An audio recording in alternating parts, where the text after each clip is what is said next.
اعوذ باللہ من الشیطان الرجیم بسم اللہ الرحمن الرحیم اللہم صلی علی سیدنا و مولانا محمد مبارک وسلم علیہ الصلاة والسلام علیک یا رسول اللہ وعلی آلک و صحابک یا حبیب اللہ الصلاة والسلام علیک یا رحمت للعالمین وعلی آلک و صحابک یا سیدی یا شفیع المذنبین۔ تمام دوستوں کو السلام علیکم ورحمۃ اللہ وبرکاتہ۔ مجھ سے کل پرسوں ایک سوال ہوا، تو وہ سوال خاصی اہمیت کا حامل ہے، تو میں نے سوچا چلو آپ کے ساتھ بھی شیئر کرتا چلوں۔ سوال یہ ہوا ہے کہ یہاں سے پاکستان سے جا کر کسی بھی ملک کے اندر یا یوں سمجھ لیں کہ کشمیر کے اندر، چلو سوال چونکہ کشمیر کے متعلق ہی تھا، لہذا کسی اور ملک کی مثال دینے سے بہتر یہی ہے کہ یہاں سے جا کر کشمیر کے اندر، چونکہ وہاں پر جو ہندوستانی حکومت ہے وہ اپنی فوج کے ذریعے ظلم و ستم کے پہاڑ ڈال رہی ہے، تو ہر مسلمان کے اندر یہ تڑپ ہوتی ہے دل کے اندر کہ میں جا کر اپنے مسلمان بھائیوں کی مدد کروں، کیونکہ نبی پاک صلی اللہ تعالیٰ علیہ وآلہ وسلم آپ کا یہ ارشاد ہے، آقا علیہ الصلوۃ والسلام نے فرمایا کہ مومن کی جو مثال ہے مومنین کی آپس میں مودت میں رحمت میں، تو آقا علیہ الصلوۃ والسلام نے فرمایا وہ ایک جسد کی طرح ہے، ایک جسم کی طرح ہے کہ جب ایک حصے کے اندر تکلیف ہوتی ہے تو دوسرا حصہ بھی تکلیف محسوس کرتا ہے۔ تو ان کی اس تکلیف کو دیکھ کر ہمیں بھی تکلیف ہوتی ہے، دنیا کے اندر جتنے بھی بسنے والے مسلمان ہیں ان کو بھی تکلیف ہوتی ہے کہ ہم جا کر اپنے کشمیری بھائیوں کی مدد کریں، ان کے ساتھ کھڑے ہوں، ان کے ساتھ تعاون کریں۔ بسم اللہ۔ تو اب سوال یہ کہ دوسری ریاست سے سویلین لوگ، حکومت نہیں، ریاست نہیں، سویلین لوگ، عام لوگ، وہ جتھے کی صورت میں، گروہ کی صورت میں جا کر وہاں پر ان کے ساتھ کھڑے ہو سکتے ہیں، ان کی مدد کر سکتے ہیں، جہاد کر سکتے ہیں یا نہیں؟ تو اس کا سادہ سا جواب ہے کہ نہیں، ایسا نہیں کر سکتے، ایسا نہیں کر سکتے، ایسا کرنا شرعاً درست نہیں ہے۔ اب اس کی وجہ کیا ہے؟ اس کی وجہ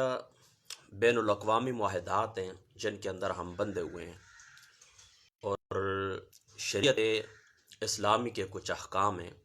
جن کی ہمیں پاسداری کرنا پڑتی ہے۔ تو اس سوال کے تفصیلی جواب کی طرف جانے سے پہلے تھوڑا سا میں آپ کو تاریخ کی طرف لے کر جاتا ہوں کہ یہ معاملہ کہاں سے شروع ہوا اور اس کی اصل نوعیت کیا ہے، تب آپ کو جواب آسانی سے سمجھ آئے گا، ورنہ سمجھ نہیں آ سکتا۔ بہرحال سادہ سا جواب یہی ہے کہ ہم ایسا نہیں کر سکتے۔ دوستو، ہندوستان کی شمال کی جانب کوہ ہمالیہ کے دامن میں یہ وادی کشمیر نہایت ہی خوبصورت جنت نظیر وادی ہے۔ اس کا رقبہ تقریباً 84,000 مربع کلومیٹر ہے، اور 1 کروڑ کے نزدیک اس کی آبادی ہے، اور 85% یہاں پر مسلمان بستے ہیں۔ اور قدرتی طور پر، جغرافیائی طور پر یہ پاکستان کا حصہ ہے۔ اس کی وجہ یہ ہے کہ کشمیر کے اندر داخل ہونے والے تمام راستے وہ پاکستان سے ہی جاتے ہیں، اور ہماری سرزمین کے اوپر جو دریا بہتے ہیں ان دریاؤں کی اوریجن، اصل فاؤنٹین وہ بھی کشمیری ہے، یعنی ہمارے جو دریا ہیں وہ بھی کشمیر سے ہی آتے ہیں۔ اور کشمیری عوام کی خواہش اور تمنا بھی یہی ہے کہ وہ پاکستان کے ساتھ ملنا چاہتے ہیں، پاکستان کے ساتھ رہنا چاہتے ہیں۔ آپ لوگ جانتے ہیں کہ جب بر صغیر کے اوپر مسلمانوں کی حکومت تھی تو اس مرکزی حکومت کے تحت بر صغیر کے اندر کچھ ریاستیں تھیں، ان کی تعداد تقریباً 200 سے لے کر تقریباً 300 کے درمیان ہے۔ ان میں ریاست حیدرآباد کو آپ دیکھ لیں، ریاست باولپور کو آپ دیکھ لیں، ریاست کشمیر کو دیکھ لیں، یہ ریاستیں ہیں۔ تو ان ریاستوں کے اوپر بالواسطہ راجوں مہاراجوں کی حکومتیں تھیں، یعنی وہ حکومت چلاتے تھے، ہوتے تھے مرکزی حکومت کے ماتحتی، لیکن اپنی مرضی سے جو ان کے علاقے کی رسم و رواج ہوتی تھیں اس کے متعلق فیصلہ کرتے تھے۔ تو جب یہاں پر برطانیہ کی حکومت قائم ہو گئی، مغلیہ دور ختم ہوا، برطانیہ کی حکومت قائم ہوئی۔ جب برطانیہ کی حکومت قائم ہوئی تو برطانیہ نے بھی ان ریاستوں کو اسی طرح ہی رہنے دیا، یعنی حکومت ان کی قائم ہو گئی براہ راست، لیکن ان کے ضمن کے اندر، ان کے نیچے یہ ریاستیں اسی طرح ہی آباد تھی، اور یہ اپنے فیصلے کرنے میں یہ لوگ اسی طرح ہی آزاد تھے۔ اب جب مسلمانوں نے ضرورت محسوس کی کہ ہم ہندوؤں کے ساتھ نہیں رہ سکتے، ان کی تہذیب الگ ہے، ان کا تمدن الگ ہے، ان کا رہن سہن الگ ہے، ان کا اخلاق ہم سے جدا ہے، ان کا کردار ہم سے جدا ہے، یعنی دو قومی نظریے کی بنیاد پر جب پاکستان کے لیے سٹرگل کی جانے لگی، کوشش کی جانے لگی، تو آخر کار اگست 1947 کو یہ تقسیم کا عمل وجود میں آیا۔ تو اب سوال یہ پیدا ہوا کہ ان ریاستوں کا کیا کریں، یعنی چلو ریاست تو یہ ہندوستان تقسیم تو ہو گیا، لیکن ریاستوں کے اوپر تو چونکہ راجوں کی حکومت ہے، تو ان ریاستوں کا کیا کریں۔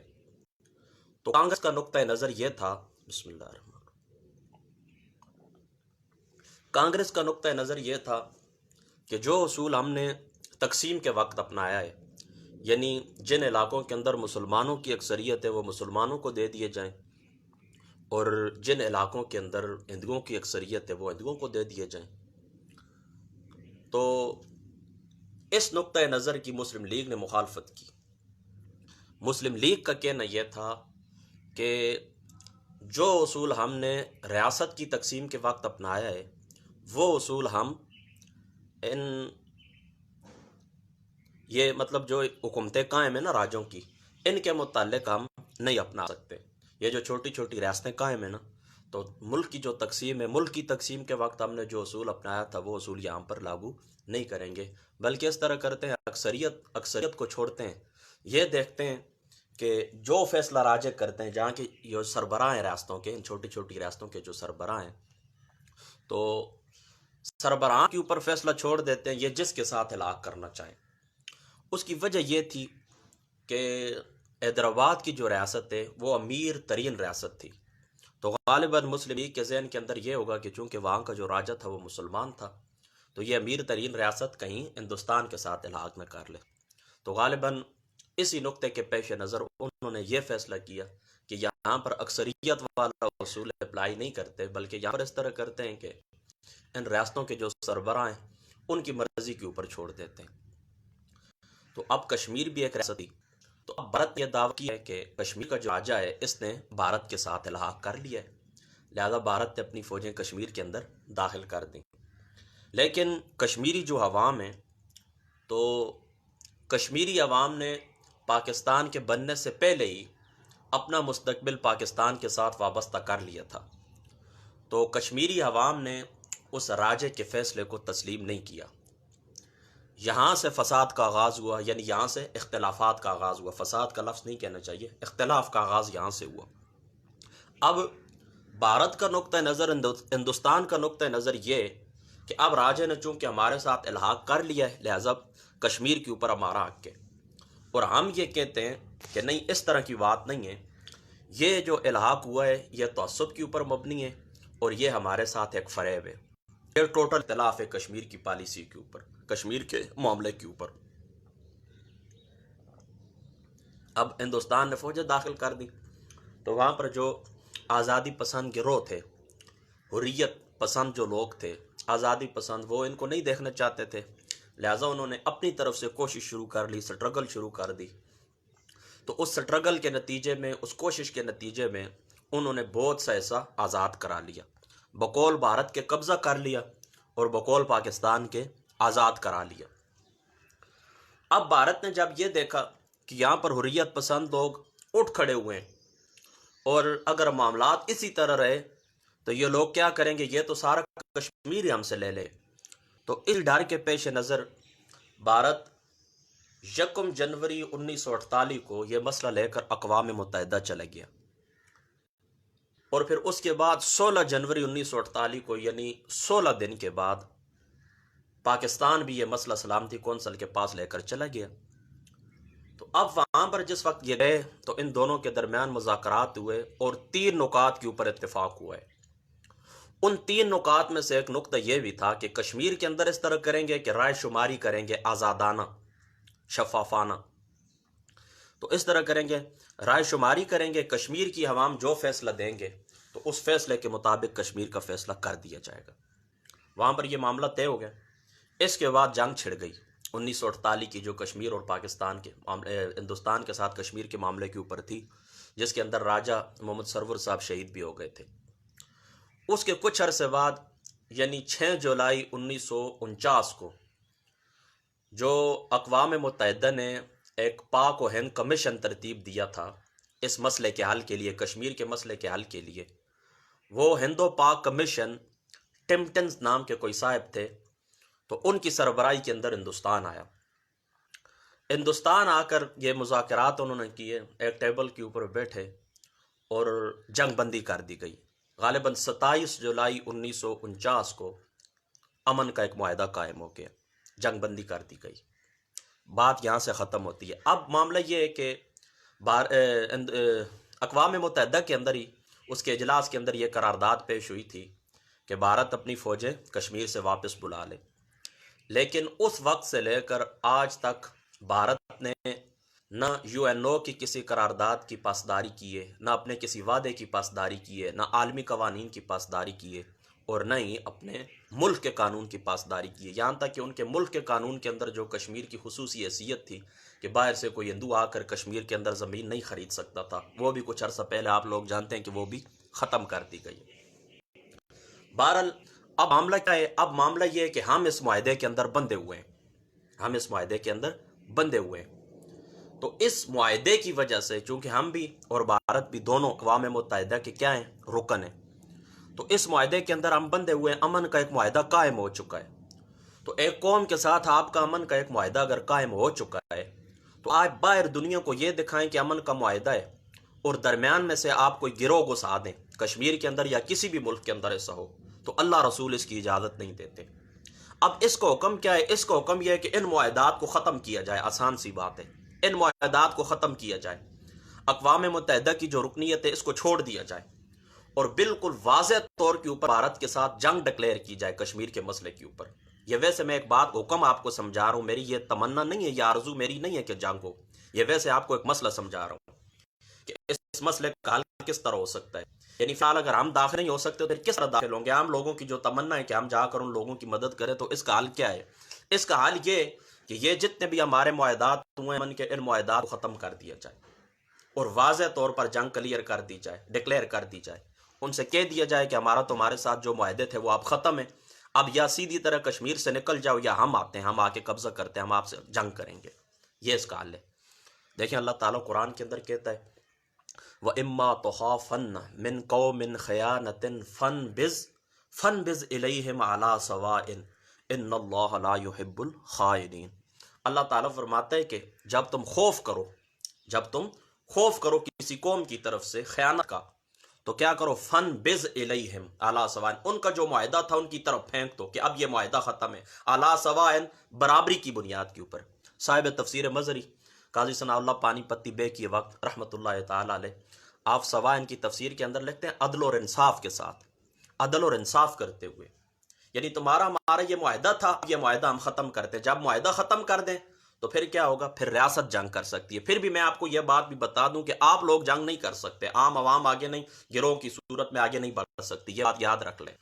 جنگ کرے گی ریاست، جنگ کرے گی افواج پاکستان، جنگ کرے گی، آپ لوگوں نے جنگ نہیں کرنی۔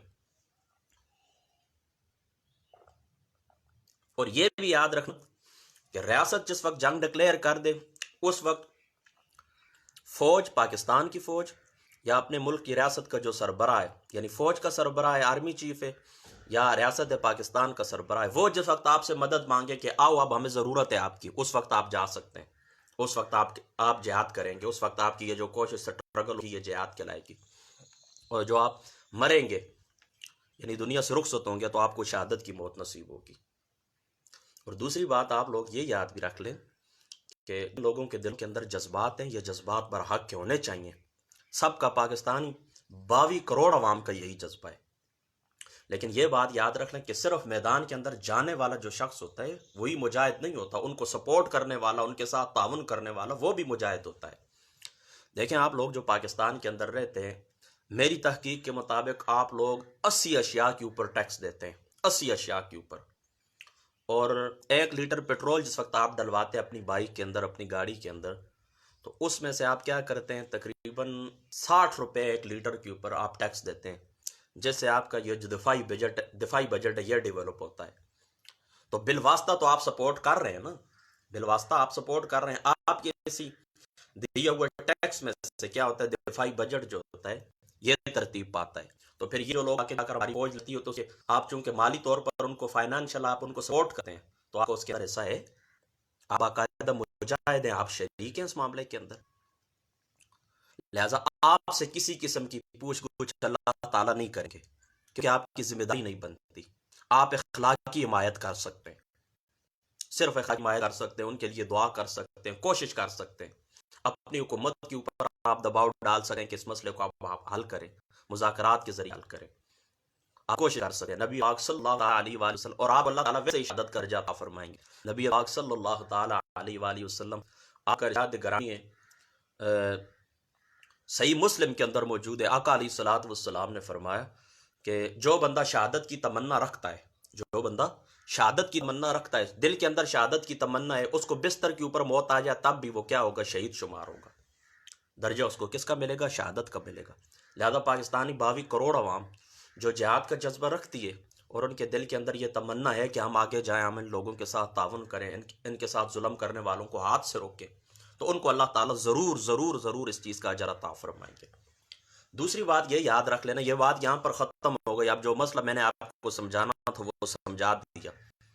اب آپ لوگ اس کو سمجھ جائیں، خوب اچھے طریقے سے سمجھ جائیں کہ اس کا یہ نہیں ہے، نہ عالمی قانون کی اجازت دیتا ہے، انٹرنیشنل بین الاقوامی قانون، نہ ہی ہمارے ملک کا قانون ہمیں اجازت دیتا ہے، اور نہ ہی ہمیں اسلام اس چیز کی اجازت دیتا ہے۔ اب دوسری بات آپ لوگ یاد رکھیں، پہلے اس طرح ہوتا تھا دنیا کے اندر، پہلے دنیا کے اندر اس طرح ہوتا تھا کہ ایک شخص کی سربراہی کے اندر، ایک شخص کی سربراہی کے اندر ایک گروہ نکلتا ہے، اس گروہ کے اندر 1 لاکھ افراد موجود ہیں، 2 لاکھ افراد موجود ہیں، جا کر کسی ملک کے اوپر ہم حملہ کرتے ہیں، تو جب آپ حملہ کرتے ہیں اس کو آپ کر لیتے ہیں فتح، اس علاقے کو آپ فتح کر لیتے ہیں، وہاں پر آپ کی حکومت قائم ہو جاتی ہے۔ تو یہ معاملہ درست تھا، یہ معاملہ درست تھا۔ اب فاتح اور مفتوح کی حیثیت سے وہ لوگ جن کو آپ فتح کر لیتے ہیں، جو زمین آپ فتح کر لیتے ہیں، وہ مفتوح ہو جاتی ہے اور آپ فاتح ہو جاتے ہیں، فتح کرنے والے ہو جاتے ہیں۔ تو فاتح اور مفتوح کی حیثیت سے وہاں پر آپ کی حکومت قائم ہو جاتی ہے۔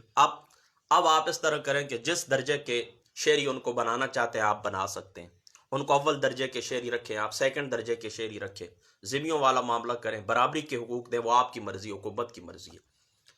لیکن اب دنیا کے اندر ایک تبدیلی آ چکی ہے،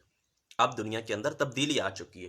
1928 کے بعد یہ معاملہ درست نہیں سمجھا گیا۔ 1928 میں جب فرانس اور امریکہ کے درمیان ایک معاہدہ ہو چکا تھا،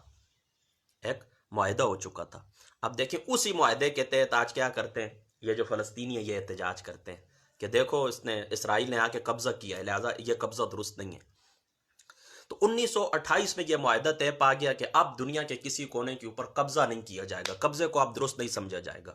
اور دنیا کی جتنی بھی ریاستیں ہیں سمیت پاکستان کی، یہ قومی ریاستیں ہیں، اور قومی ریاستوں کے اندر حقوق کا تناسب یہ ہوتا ہے کہ سب اول درجے کے شہری ہوتے ہیں، برابری کی سطح پر سب کو حقوق ملتے ہیں۔ تو یہ جو پاکستان ہے یہ بھی قومی ریاست ہے، یہ آپ نے فتح نہیں کی، گھوڑے آپ نے نہیں دوڑائے، لشکر آپ نے نہیں دوڑائے، بلکہ ایک مذاکرات کے ذریعے، ان مذاکرات میں برطانیہ بھی شریک تھا، ان مذاکرات کے اندر کانگریس یعنی ہندوستان بھی اور پاکستان یہ مسلم لیگ یہ بھی شریک تھے۔ تو اس معاہدے کے نتیجے میں، مذاکرات کے نتیجے میں یہ ٹکڑا آپ کو ملا ہے پاکستان، جس کے اوپر آپ رہائش پذیر ہیں۔ تو ہم اس دنیا کا حصہ ہیں، ہم مریخ کے اوپر نہیں رہتے، ہم ہوا کے اوپر ہم نے بسیرا نہیں کیا، ہم اس دنیا کا حصہ ہیں، اقوام متحدہ کا ہم حصہ ہیں۔ لہذا عالمی طاقتیں ہی فیصلہ کرتی ہیں کسی بھی ریاست کی حیثیت کا، کسی بھی ریاست کی حیثیت کا عالمی طاقتیں فیصلہ کرتی ہیں۔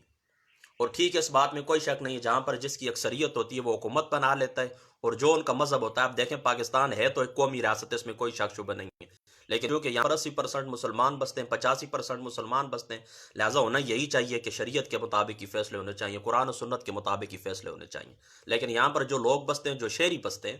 تو وہ برابر کے شہری ہیں، یہاں پر ذمہ والا معاملہ نہیں ہو سکتا۔ یہ معاملہ میں آپ کو اس لیے سمجھا رہا ہوں کہ ہمیں قواعدات کے ساتھ ابھی بندھے ہوئے ہیں، دنیا کے اندر جو تبدیلیاں آئی ہیں ان تبدیلیوں کو ہم نے قبول کیا ہے، ان تبدیلیوں کو ہم نے ایکسیپٹ کیا ہے، لہذا ہم اس دنیا کا حصہ ہیں۔ بین الاقوامی جو قوانین ہیں ان کے تحت ہیں، ہم ان کے ماتحت ہیں، ان کے ساتھ بندھے ہوئے ہیں، لہذا اپنی طرف سے ہم کوئی حرکت نہیں کر سکتے۔ لہذا کشمیر کا حل بھی اگر ہوا تو یہ اقوام متحدہ اگر سچائی کے ساتھ کرے، اقوام متحدہ اگر سچائی کے ساتھ کرے تو یہ معاملہ حل کر سکتی ہے، لیکن چونکہ خیر کی امید وہاں سے بھی نہیں ہے، یہ بات بھی یاد رکھ لینا، اقوام متحدہ سے بھی خیر کی امید نہیں ہے۔ اس کی وجہ یہ ہے کہ وہاں پر بھی 5 طاقتوں کو ویٹو کا حق حاصل ہے، کہ جو کہ سراسر ناانصافی ہے۔ یعنی دیکھیں نا، 200 یا 250 اقوام ایک جگہ کے اوپر اکٹھی ہوتی ہیں، ایک جگہ کے اوپر اکٹھی ہوتی ہیں، 200 یا 250 اقوام ایک جگہ کے اوپر اکٹھی ہوتی ہیں، وہ ایک فیصلہ کرتے ہیں، تو 5 طاقتوں کے پاس یہ اختیار ہوتا ہے کہ جو ان کی مرضی ہے ان کو ویٹو کرنا چاہیں یا ان کو دفع کرنا چاہیں، ختم کرنا چاہیں تو ختم کر سکتی ہیں۔ آپ لوگ ایمانداری سے بتائیں کہ اسرائیل کے خلاف آج تک کتنی قراردادیں منظور ہوئی ہوں؟ کیا کسی ایک کے اوپر بھی عمل ہوا ہے؟ فلسطین کے حق میں اسرائیل کے خلاف کتنی قراردادیں منظور ہوئی ہیں اقوام متحدہ کے اندر؟ تو اقوام متحدہ کبھی بھی انصاف نہیں کرے گا، بلکہ میں یہ سمجھتا ہوں، جاوید غامدی صاحب کی اس بات سے میں اتفاق کرتا ہوں کہ اس وقت دنیا کے اوپر اقوام متحدہ کی صورت میں ایک بادشاہت قائم ہے۔ میں اس بات کو درست سمجھتا ہوں، اس بات کو میں درست سمجھتا ہوں۔ تو دوستو یاد رکھنا، یہ بات میں نے گما پھرا کے اس لیے کی ہے کہ ہم اس وقت اقوام متحدہ کا حصہ ہیں، عالمی دنیا کا ہم حصہ ہیں، اس دنیا کے اندر ہم سانس لے رہے ہیں۔ تو اقوام متحدہ جو ہے، اقوام متحدہ کھڑی ہے قوانین کے اوپر، اور قوانین بنتے ہیں عالمی اخلاقی اصولوں کے اوپر، قوانین بنتے ہیں اخلاقی اصولوں کے اوپر۔ لہٰذا اب ہمیں یہ چاہیے کہ کشمیر کا جو مسئلہ ہے یہ عالمی اخلاقی اصولوں کے تحت ہم پیش کریں، اخلاقی اصولوں کے تحت ہم پیش کریں۔ دیکھیں، قرآن و سنت کی روشنی میں تو آپ اس کا حل پیش نہیں کر سکتے، کیونکہ وہ قوم تو قرآن کو تسلیم ہی نہیں کرتے۔ لہذا جب قرآن کو تسلیم نہیں کرتے تو اخلاقی اصول، انسانی بنیادوں کے اوپر اس مسئلے کو پیش ہونا چاہیے۔ یعنی اقوام متحدہ کے سامنے انسانی بنیادوں کے اوپر یہ مسئلہ پیش ہونا چاہیے کہ دیکھیں یہ انسانی حقوق کا مسئلہ ہے۔ آج پوری دنیا کے اندر 2 لفظ سب سے زیادہ استعمال ہوتے ہیں، ایک دہشت گردی اور ایک انسانی حقوق۔ پوری دنیا انسانی حقوق، ہیومن رائٹس کی بات کرتی ہے، تو ہیومن رائٹس یعنی انسانی حقوق کی بنا پر ہی، اسی کی بنیاد پر ہی مسئلہ کشمیر کو بھی پیش ہونا چاہیے پوری دنیا کے سامنے، کہ دیکھو وہاں پر انہوں نے کیا ظلم مچایا ہوا ہے۔ اور ابھی دیکھ لیں اللہ تعالیٰ کی پکڑ بھی آ چکی ہے، اب پوری دنیا، ان کو آپ لوگوں نے بند کیا تھا، کوئی نہیں بولا تھا ان کے حق کے اندر کہ دیکھیں ان کے ساتھ ظلم ہو رہا ہے، ساری عالمی طاقتیں خاموش تھیں۔ اب دیکھیں اللہ تعالیٰ کی پکڑ آئی ہے کہ نہیں۔ 100 بلکہ 200 سے زیادہ ممالک، 192 تو پہلے تھے، 200 سے زیادہ ممالک اب اس وائرس کی لپیٹ میں آ چکے ہیں۔ دنیا کے اندر 40,000 کے قریب ہلاکتیں ہو چکی ہیں، اور 5-6 لاکھ لوگ اس مرض سے متاثر ہو چکے ہیں، اور ابھی مزید یہ پھیلتا ہی جا رہا ہے۔ تو یہ اللہ تعالیٰ کی لاٹھی بے آواز ہے۔ لہٰذا انسانی بنیادوں کے اوپر مسئلہ کشمیر کو حل ہونا چاہیے۔ ابھی تک، آج تک پتہ ہے یہ مسئلہ حل کیوں نہیں ہوا؟ اس کے اندر اقوام متحدہ کی بدنیتی بھی شامل ہے، میں آپ کو بتاتا ہوں۔ اقوام متحدہ کی بدنیتی بھی شامل ہے، بھارت کی ہٹ درمی بھی شامل ہے، اور کشمیر کے اندر سیاسی قوت کا فقدان بھی شامل ہے۔ اور پاکستان کی طرف سے بھی جو آواز آتی ہے، یہ آواز غیر مؤثر آواز ہے۔ اور دوسری بات یہ کہ یہ جو نام نہاد جہادی تنظیمیں تھیں، نام نہاد جہادی تنظیمیں، جن کا حقیقت جہاد سے، روح جہاد سے ذرہ برابر بھی تعلق نہیں تھا، ان کی کاوشوں نے بھی نقصان دیا ہے۔ یہ وہاں پر چلے جاتے تھے، وہاں پر جو ان کی مرضی آتی تھے دھماکہ کرتے تھے، قتل و غارت کرتے تھے، دھماکہ کر کے قتل و غارت کر کے یہ لوگ تو نکل جاتے ہیں، پھر بعد میں شامت کشمیریوں کی آتی ہے، پھر وہ تلاشی لیتے ہیں، گھروں کے اندر گھستے ہیں، خواتین کے ساتھ وہ زیادتیاں کرتے ہیں۔ اور انہوں نے جا کر جو معاملات جہادی تنظیموں نے وہاں پر کیے تو مسئلہ کشمیر کو کشمیر کے کو نقصان پہنچائے۔ بھارت نے دنیا کے سامنے یہ بتایا کہ یہ دیکھو یہ لوگ تو دہشت گرد ہیں، ہم تو دہشت گردوں کے خلاف لڑ رہے ہیں۔ لہٰذا یہ حال بھی آپ نے دیکھ لیا، کشمیر کا یہ حال بھی نہیں ہے، کشمیر کے مسئلے کا یہ حال بھی نہیں ہے۔ یہ جہادی تنظیموں نے پہلے بھی نقصان کیا، اب بھی نقصان ہی کریں گے۔ لہٰذا جو لوگ ان کے بہکاوے کے اندر آ جاتے ہیں، جذبات کے اندر آ جاتے ہیں، ان کو میری اس بات کے اوپر غور کر لینا چاہیے کہ میں نے پوری بات قرآن و سنت کی روشنی میں آپ کو بتا دیا کہ یہ معاملہ یوں حل نہیں ہو سکتا، یہ معاملہ انسانی بنیادوں کے اوپر حل ہوگا، اور اب پاکستان کو فیصلہ کرنا ہوگا۔ پاکستان کو فیصلہ کرنا، دیکھیں آپ نے سب کچھ دیکھ لیا، اقوام متحدہ کے اندر جا کر بھی دیکھ لیا، بھارت کی ہٹ درمی بھی دیکھ لی، اپنے معاملات بھی دیکھ لیے، اپنی کوششیں بھی دیکھ لی ہیں۔ ہماری جو کوششیں وہ کوششیں بھی ساری دنیا کے سامنے ہیں۔ ہم پوری دنیا کو فتح کرنے کی کوشش کرتے ہیں اور اعلان کرتے ہیں، اور پوری دنیا کے اوپر اسلام کا جھنڈا لہرانے کی کوشش کرتے ہیں، اور ہم یہ کہتے ہیں، نام لیتے ہیں کہ ہم خواہش رکھتے ہیں کہ پوری دنیا کے اوپر اسلام کا جھنڈا لہرا جائے، لیکن کام کچھ بھی نہیں کرتے۔ ہم سست ہیں، قائل ہیں۔ تو آج تک کشمیر نے بڑی قربانیاں دی ہیں، کشمیر کے اندر لوگوں نے بڑی قربانیاں دی ہیں۔ تو اب معاملہ اس کا یہی ہے کہ پاکستان کیا کرے کہ ایک لائن اپنی طے کر لے کہ ہمیں کیا کرنا ہے۔ جب پاکستان یہ معاملہ کلیئر کر لے گا کہ اب ہم نے کیا کرنا ہے، تو اس کے بعد پھر افواج پاکستان آگے بڑھیں گے، اور انشاءاللہ تعالی کشمیر کو بھارت سے، ہندوستان سے ہم لے لیں گے۔ تو اس ساتھ باتیں بہت ساری رہتی ہیں، اور بھی بہت سارے سوالات اس کے ضمن کے اندر اٹھتے ہیں، بہت سارے سوالات اٹھتے ہیں، لیکن میرا طریقہ یہی ہے کہ جس معاملے کی جتنی ضرورت ہوتی ہے تو اس ضرورت کی تحت ہی میں بات کرتا ہوں۔ تو جتنا مجھ سے سوال ہوا، اس سوال کا جواب یہی ہے کہ ہم بین الاقوامی معاہدوں کی وجہ سے، قوانین کی وجہ سے، اور اللہ تعالیٰ کے فرمان کی وجہ سے، رسول پاک صلی اللہ تعالیٰ علیہ وآلہ وسلم آپ کے فرامین کی وجہ سے، دیکھیں جامع ترمذی شریف کی ایک روایت ہے،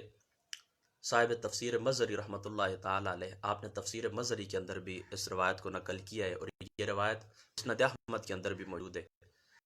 کہ حضرت سیدنا